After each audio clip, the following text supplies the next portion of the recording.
Bom dia.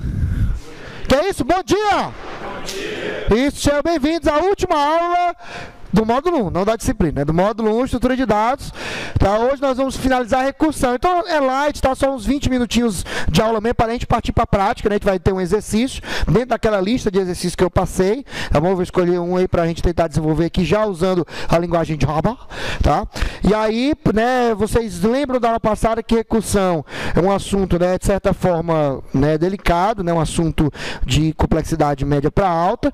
Então eu vou exigir que todos vocês, por favor, né, desliguem os seus celulares, tá? Então, né, por favor, né, você também do vídeo, ó, desligue seu celular, tá certo? Porque, né, para quem não conhece, é meu celular, né, com película protetora, ó. Essa aqui é a película, né, anti-impacto, tá bom? Então, beleza, gata pira, tá dando? Chega aqui, ó, e aí, tudo bom? Ó. Então, ó. Né, dia todo não, semana toda, pá, aqui tá fora, pá. Tá? Muito bem, então hoje, tá, nós vamos finalizar o conceito de recursão. Na aula passada, nós falamos muito sobre recursão a nível matemático, né? Lembrando que, na verdade, uma recursão nada mais é do que você ter uma função, né, na matemática, uma função que dentro dela, na sua definição, ela se chama novamente para continuar resolvendo o problema. E aí nós vimos que somente chamar de forma indefinida, Jameson, pode gerar um problema de loop infinito. E aí, para evitar isso, nós vimos o que nós chamamos de condição de parada, ou seja, chega um momento dos valores gerados pela função que terá um valor definido. E a partir desse valor, então, ele vai retroalimentando as funções precedentes, né, aquelas chamadas anteriores, para daí, no final, gerar o resultado que você deseja. A grande sacada de recursão na programação é porque você não se preocupa com limite. Por exemplo, quando a gente pensa numa árvore, né, que é um assunto que a gente vai ver daqui a algum tempo, né, você tem os nós, né, que a gente chama que seriam os elementos dessa estrutura. Só que você não tem, Rubem, como garantir, como ter ideia exata do tamanho que a árvore possui. Se eu for fazer um laço, eu até consigo realmente montar um laço para ficar varrendo. Só que, querendo ou não, vou ter que ou estimar o número, ou fazer um bocado de condições de ifs e tal, para dar breaks, né, ou continue, para daí resolver o problema. Com recursão, você não precisa de nada disso. Com recursão, apenas chamando novamente de forma recursiva, você não precisa do laço e você consegue varrer todos os níveis da estrutura de dados árvore, que nós vamos ver a partir de abril. Tá? Então, exatamente é o que nós vamos estar focando, né, no mês de abril, exatamente essa estrutura, e vocês vão entender que, embora eu tenha a possibilidade de usar o laço, mas eu teria que usar algumas condições, números, né, que eu teria que já saber a quantidade de elementos ou de níveis, então eu teria que armazenar informações extras, coisa que com a recursão não se faz necessário. Tá bom? Alguma dúvida, alguma pergunta até aqui? Nenhuma?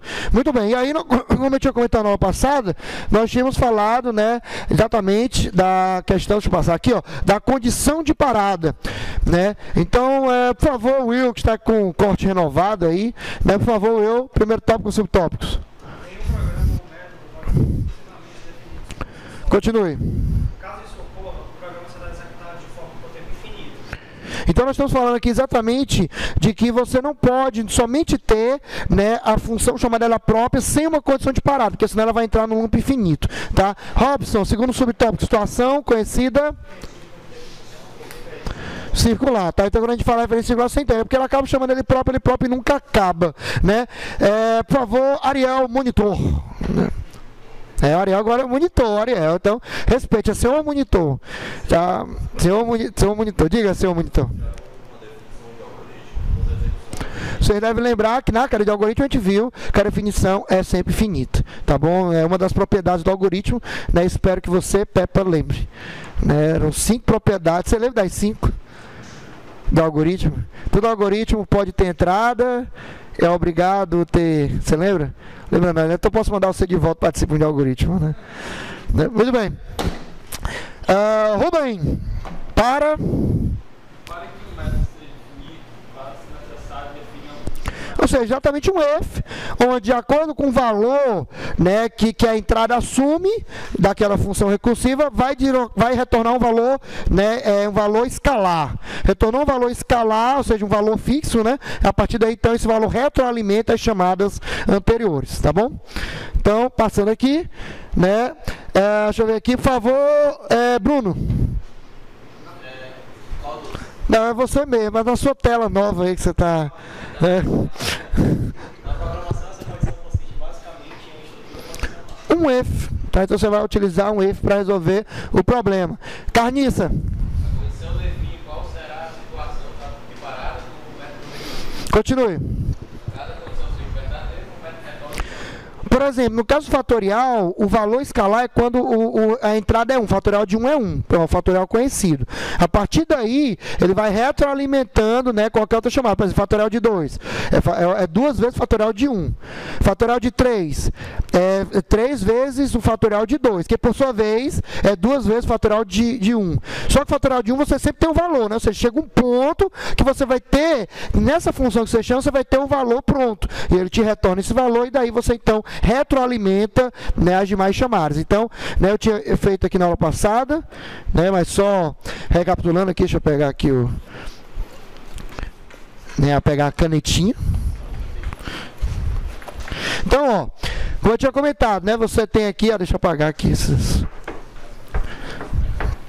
anotações aqui de NP1, NP2, já com as datas aqui. Não sei porque o cara está passando as datas agora, né? Então, um mês depois das aulas. Então, para cá, ó. Então, como eu disse, por exemplo, fatorial, né? Fatorial de 5, né? Fatorial de 5. Então, fatorial de 5 seria 5 vezes, né, o fatorial de 4.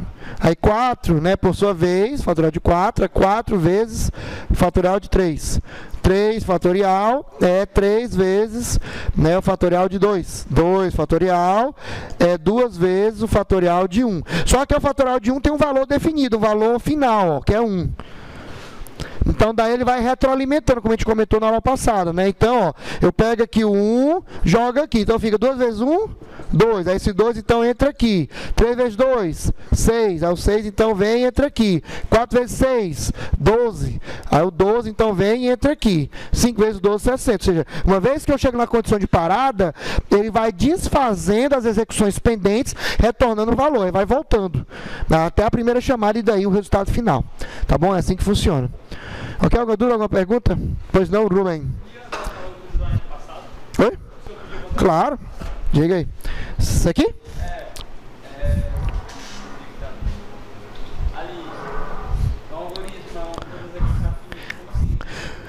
Todo algoritmo, todo programa de computador, ele tem um início, meio e fim. Aí nós chamamos de finito, ou finitude. Tá? Coisa que a Pepe era para lembrar. Pois é, não justifica. Olha mais, não justifica. Então, ó, aqui está o resultado fatorial, né? O fatorial usando recursão, tá certo? Nada mais é do que eu chamar calcular, que é uma classe fatorial, chama aqui o calcular passando, né, um parâmetro que é o valor que eu quero saber o fatorial, e daí, ó, se for maior ou igual a 0, retorna 1. Se não, retorna o número vezes o fatorial do seu anterior. Exatamente isso aqui, ó.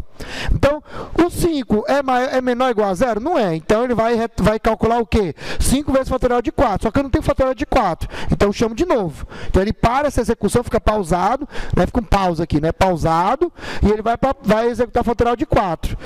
Aí, o fatorial de 4 é 4, 4 é maior que 0, então, 4 vezes o fatorial de 3. Só que não tem fatorial de 3. Então, ele vai, né, pausando, ou seja, empilhando. Né? Lembra que a gente comentou na aula passada que ele vai empilhando as execuções para depois ir resolvendo e daí finalizando. Diga. Esse método de calcular aqui, esse método de status, né? Porque você não teria que criar um objeto da classificação. Não, mas eu vou criar, no programa principal eu crio. Você tem que criar um objeto, você vai usar só um. Porque na orientação a objeto, na prática, tudo é objeto. Tudo teria que ser criado. Claro que o Java permite, através do static, não necessário você instanciar um objeto, criar um objeto. Mas no mundo real, tudo é objeto. Até o cálculo é um objeto. Tá? Se você colocar static, beleza, você só não precisa criar um objeto. Você chama só fatorial, ponto, calcular.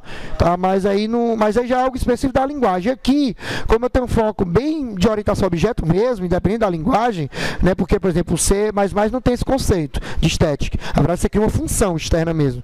Né? Então, como não tem esse conceito, então a gente vai trabalhar, eu sempre trabalho com geral, para qualquer linguagem funcionar. Mas se você usar static, não estaria errado. Tá bom? Rapaz, eu gosto. Eu gosto, porque o desreferencia dizer que exatamente é o dessa classe, né, do meu objeto. Eu gosto, embora não seja obrigatório, evita confusões. Não, esse caso não é obrigatório, tá? Mas eu gosto. E eu recomendo, é uma boa prática. Tá, é melhor. Eu posso estar errado, mas quando colocar numa estrutura repetitiva? Não precisa. Essa é a sacada. A estrutura repetitiva é representada exatamente pela recursão. Na hora que ele vai executando, ele pausa, ou seja, ele repete o anterior. Essa repetição do anterior, que na verdade é recursando, chamando o anterior, já é o próprio laço, entre aspas. Eu não sou certo, vai determinar o parágrafo. Aqui, ó. Chegou, ó, eu não estou subtraindo A, aqui, ó, -1. Então, toda vez que ele chamar de novo, vai diminuindo. Vai chegar um ponto que o valor vai ser menor ou igual a 0. Entendeu? É. Eu coloquei menor ou igual a 0 porque vai que um gaiatinho como Otacílio coloca assim, eu quero calcular de -10. Não existe fatorial de -10, tá? Então, por isso, retorna 1. Tá bom? Tá? Oi? 24?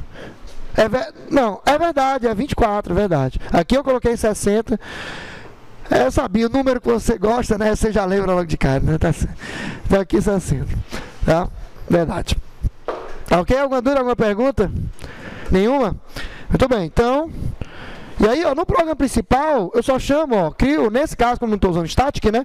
Eu crio um objeto, chamei de FAT aqui, e depois eu chamo o resultado, FAT calcular 5. Aí ele faz exatamente isso que eu representei aqui.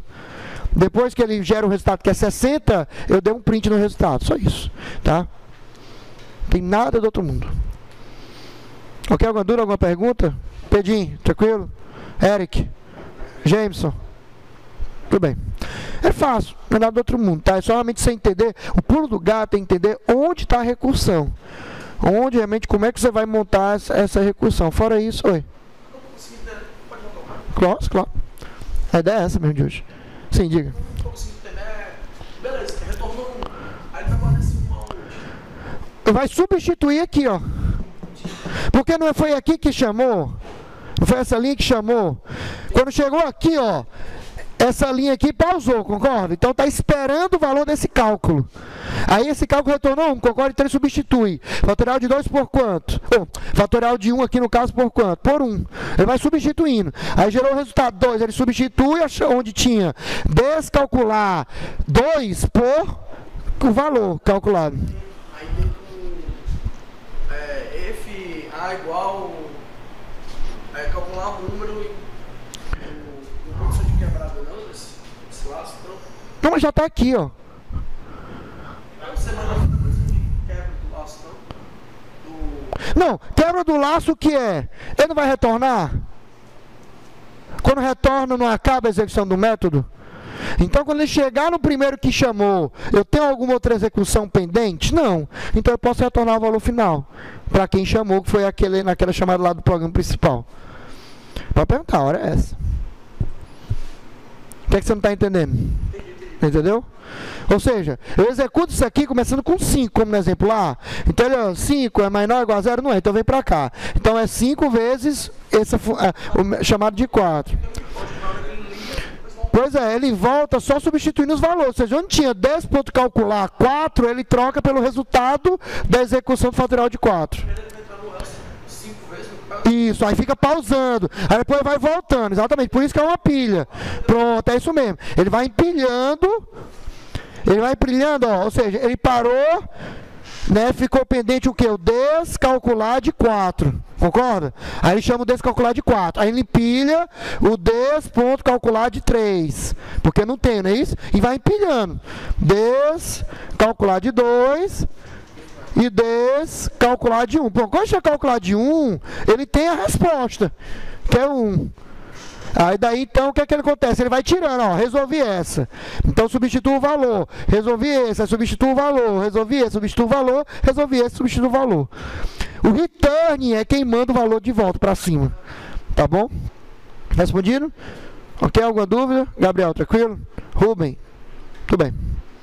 Então vamos agora aqui mais uma vez, o programa principal, como eu disse, né? Quando eu estou usando static, né? Eu estou usando, né, objeto mesmo, como eu disse, né, Rubem? Eu crio um objeto daquela classe e chamo realmente o método jogando o valor numa variável local do programa. Você poderia usar static, não é nenhuma péssima prática, não. Nesse exemplo seria até mais conveniente. Mas se você pensar um sistema 100% orientado ao objeto, onde tudo é objeto, então até o próprio cálculo é objeto. Fatorial 2 pontos, Não, só fatorial, um ponto mesmo, só normal, assim. Fatorial escrito caixa alta. Tá? Fatorial, ponto, calcular. Aquele trabalho de números primos, segurança bancária, tudo desse jeito? Pode ser. Você pode usar recursão para números primos. Tá, pode. Pode. Por isso que gasta aquela quantidade absurda de dinheiro. Pode perguntar. acho um código mais eficiente para se usar com estética. Para se usar? Uma classe estética. É quando você realmente tem só cálculos auxiliares, porque no Java não existe conceito de função, né? No C já existe. Então, quando você precisa, na verdade, de algo que não vai ser um objeto mesmo, que é só uma função auxiliar, por exemplo, quando você importa uma imagem, você precisava fazer um tratamento ou uma conversão, né? Dependendo do caso, você tem uma classe que representa as funções de conversão. Retorna normalmente. Você pode retornar objeto, pode retornar, né, normal, igual, não muda nada. Apenas eu não tenho um objeto criado. Eu chamo direto da classe. Na verdade, estética é a implementação do Java para a função, porque como o Java é 100% orientado ao objeto, é uma linguagem realmente que nasceu para se orientar ao objeto, não tem o conceito de função ou procedimento, que tem no C. Lá no C eu só crio lá o function, né, como a gente tinha visto, né? Se eu só coloco lá, fora do main, né, int, não sei o que, pronto, já cria uma função. Né? No caso do Java, isso não existe. Então, para isso, o que é que se recomenda? Que você crie classes que representam esses conjuntos de funções e todas as funções você coloca como estática. Só isso. Então, ou seja, um workaround do Java para oferecer o conceito de função.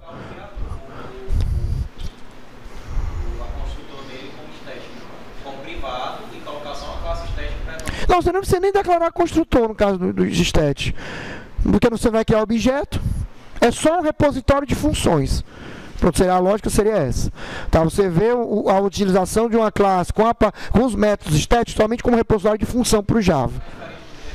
Usar uma classe com vários métodos estéticos e uma classe com singlet. Não é diferente. O singlet é para resolver outra coisa, que é padrão de projeto. Tá? Não existe negócio de função em Java, não. Existe? Fazer função lá em cima. Não, pois é, não existe. Tem que estar dentro de uma classe. E aí, para estar dentro de uma classe, se eu não disser que é estética, eu teria que criar um objeto para chamar aquele método. Aí, por isso que eu sei ter estética. Pronto, essa é a diferença. Tá, ok? Pronto, terminou. Tá, mas não a aula, né? Claro, né? Vocês ainda vão fazer um exercício, que eu vou abrir agora aqui, mas não vai sair na gravação. Tá bom? Então, só um instante, tá tocando aqui meu celular. Então, né? Sim? Pois não? Como é, Bruno? Só um instante, por favor. Você sabe que quem lança a nota no sistema sou eu, né? Você sabe que a sua aprovação depende da minha canetada, não sabe? Claro, por que não? Né? Sim, como é? Sim, só lembrar, claro, lembrando aqui o pessoal, né, do futuro está lembrando vocês, né, da avaliação surpresa, vocês continuaram estudando, né, nós terminamos o módulo 1 e consequentemente vamos para o 2. Você também do vídeo está aí, ó, né, a ligação é importante, é para você, lembrando de que você tem que continuar estudando, porque terminamos o módulo 1 e daí nós vamos, né, para o módulo 2, né, que já é lista, fila e pilha, tá bom? Então, né, para você eu vou continuar a ligação, então você do vídeo, né, eu vou encerrar aqui porque eu tenho que continuar conversando com os anos 80, né, como o Bruno aqui, mas na verdade ignorante, né, porque o celular é do ano 90, não é dos anos 80, né, do tijolo, né, tá certo, ai, obrigado, um abraço para você que está assistindo a gente e até a próxima.